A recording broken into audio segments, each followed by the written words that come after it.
Thank you for coming this afternoon. I'm Professor Bill Millar, Department of Religious Studies at Linfield College. And I want to say a few things about how important it is to engage Islam in our day and time. In order to accomplish any specific task, one of the strategies that we humans have adopted is to create systems. We gather together people with a common interest. We marshal necessary resources and skills. We create a plan, and if all goes well, we succeed. The process of creating systems, however, inevitably means that some are defined in and some are defined out. To clarify our mission, we often conceive of ourselves over against some other, that we're this and not that. And this applies to all sorts of systems: families and neighborhoods and schools and businesses and churches and synagogues and mosques and even countries. During the years of the so-called Cold War, the last half of the 20th century, we saw ourselves as the first world over against another second world called communism. And everybody else we lumped together in the concept of a third world. With the collapse of the Soviet Union, however, our defining other went away. But systems still need clarity. There's something in us that needs another over against which to understand who we are. The events of 9/11, for better or for worse, gave us a new other, namely the Osama bin Laden form of Islam. Islam is slipping into that other slot in our day and time. Even though both Presidents Bush and Obama have made efforts to emphasize that we are not at war with Islam, Obama even went to Cairo to make a speech on that theme. Nonetheless, what used to be a Cold War that consumed our attention is slipping into a war against terrorism. And it's pretty clear that we as a culture don't really understand Islam in its totality. Why? Because most of our data comes to us through newspaper accounts of incidents of terrorism. Well, one of the arguments of postmodernism from folks like deconstructionists is that periodically it's important to re-examine your systems. How are they doing? Are they healthy? Are they doing what they were intended to do in the first place? Where are the boundaries? Who are we defining in and who are we defining out?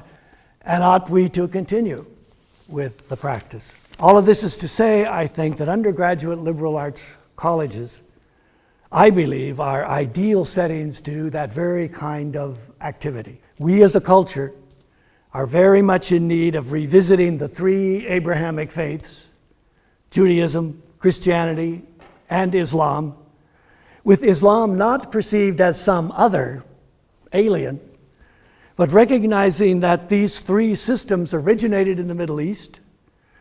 They are now global in scope, all three of them, and all three are very much alive and kicking. And what makes it complicated, but also interesting, is that all three of these systems share the same body of stories and heroes. The Quran, for instance, affirms Adam and Noah and Abraham and Moses and Mary, even the Virgin Mary and Jesus, all as good Muslims, prophets, messengers of Allah. And needless to say, it's pretty easy to get tangled up in our religious discourse over some of these issues and claims. One brief illustration. When Muhammad was in Mecca, he had to deal with the concept of the daughters of Allah. Mecca was a marketing center, a site of an annual pilgrimage around a sacred shrine called the Kaaba. And close by were local shrines that became part of the pilgrimage events. Using family vocabulary, the relationship to Mecca of these local shrines was defined in terms of daughters to the head of household, namely Allah. But Muhammad wanted to unite tribal groups under a new trans-tribal system called the Ummah, or community, with a new single center.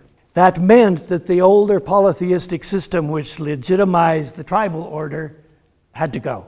Muhammad ultimately concluded that the daughters of Allah did not exist. Only Allah was real. And to be a Muslim is to submit only to Allah.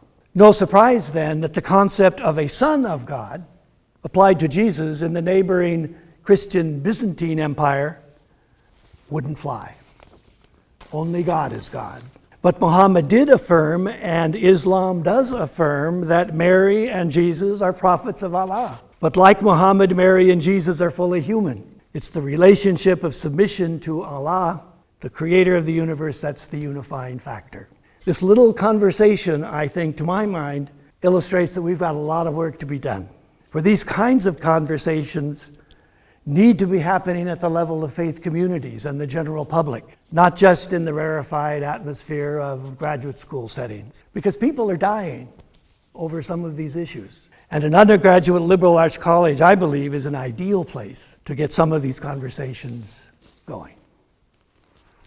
Thank you for your attention.